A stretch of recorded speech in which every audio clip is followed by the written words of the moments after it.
श्री स्वामी समर्थ.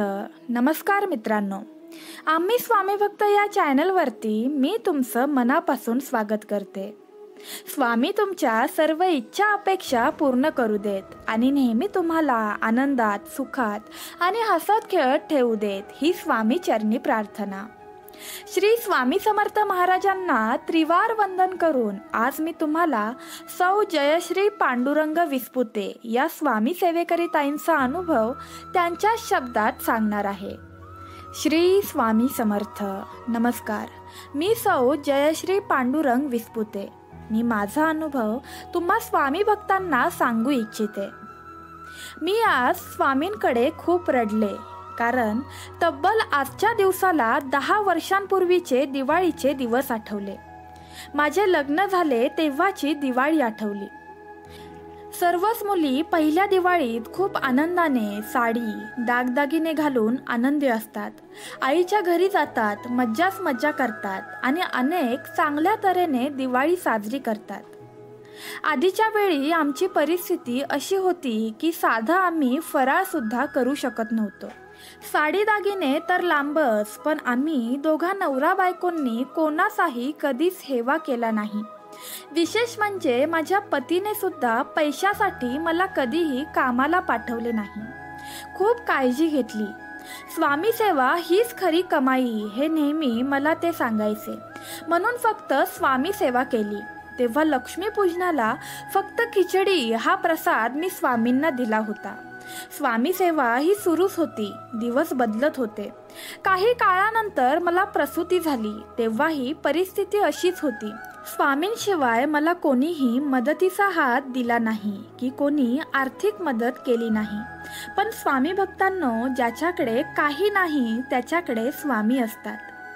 डिलिव्हरीच्या वेळी सर्व मुलींसोबत आई बहीण, सासू नणंद, भाऊ वडील असतात, पण माझ्यासोबत फक्त आणि फक्त स्वामी शक्ती होती. शेजारच्या ताई स्वामी रूपात माझ्यासोबत होत्या. कदाचित स्वामींनीच त्यांना पाठवले होते आणि त्यामुळे माझी प्रसूती नॉर्मल झाली आणि मी अगदी 5व्या दिवसापासूनच घरकाम करायला लागले. पण स्वामींनी मला अजूनपर्यंत अगदी कोरोनात सुद्धा दवाखान्यात ॲडमिट व्हायची वेळ आणली नाही. माझ्या मुलाची पण पहिली दिवाळी आमच्यासारखीच. दुकानातील सर्वात कमी दर्जाचे, कमी किमतीचे कापडं त्याला घेऊन दिले, कारण आम्ही भारी कपडे घेऊ शकत नव्हतो. फक्त स्वामी नाम व स्वामी सेवा सुरू होती.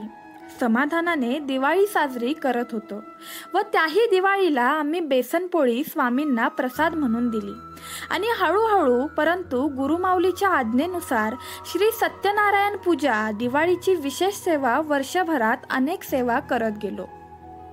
मी हे कायम करत आहे, पण माझ्या डोळ्यातील अश्रू मात्र थांबत नाहीत, कारण आमची परिस्थिती फक्त स्वामींनाच माहिती होती. आम्ही कोणाकडे कधीच हक्काने काही मागितले नाही, कारण आता सांगायला इतका आनंद होतो की आता आमचे स्वतःचे घर आहे, गाडी आहे, पतीला चांगल्या पदाची नोकरी आहे आणि हे सर्व स्वामींच्या अखंड सेवेमुळे आम्हाला मिळाले आहे.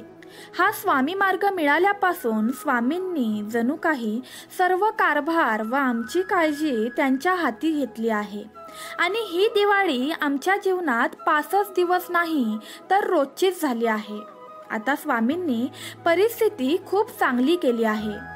लग्नानंतर 3 वर्ष दिवाळीमध्ये केलेली स्वामी सेवा खूप काही शिकवून गेली. स्वामींनी माझ्या आयुष्यात ज्याची मी कधी कल्पनाही केली नव्हती असं काही भरभरून दिलं. स्वामी भक्तांनो, तुम्हाला खोटं वाटेल, पण एक दिवस आमच्यावर उपाशी राहायची वेळ यायची, पण त्याही वेळेत स्वामी कुणाच्या ना कुणाच्या रूपात येऊन आम्हाला घास भरवायचे. मी फक्त स्वामी माऊलींवर विश्वास ठेवला होता. आज मला स्वामींसमोर खूप रडायला येतं. आयुष्यात दुःख आहे म्हणून नाही, तर माझी परिस्थिती काय होती आणि स्वामींनी काय केली हे सर्व पाहून स्वामींसमोर मी रोज एकदा तरी रडते. एकदा तरी माझ्या डोळ्यात स्वामींना पाहून पाणी येतं आणि मी भरभरून रडून घेते. स्वामींसमोर रडल्याने मन हलकं होतं. आजही मला असं वाटतं की स्वामी सेवा माझी कुठेतरी कमी पडते. पण नक्कीच याचा शोध लावून मी अखंड अगदी मला मरण येईपर्यंत स्वामींची सेवा चालू ठेवणार आहे. स्वामी भक्तांनो, माझी स्वामी चरणी एकच प्रार्थना आहे. स्वामींचा आशीर्वाद असाच माझ्यासोबत आणि तुम्हा सर्वांसोबत कायम राहू देत. श्री स्वामी समर्थ. स्वामी भक्तांनो, तुम्हाला आजचा अनुभव कसा वाटला हे नक्की आम्हाला कमेंट करून सांगा. श्री स्वामी समर्थ महाराजांच्या भक्तीचा महिमा संबंध जगभरात गाजावा ही आपणा सर्वांची कामना आहे. आपल्या स्वामी समर्थांच्या अनुभवांना खूप चांगला प्रतिसाद मिळत आहे. तुम्हीही तुमचे अनुभव दिलेल्या नंबरवर व्हॉट्सअप करू शकता.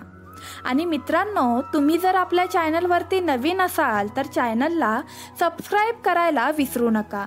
श्री स्वामी समर्थ. जय जय स्वामी समर्थ.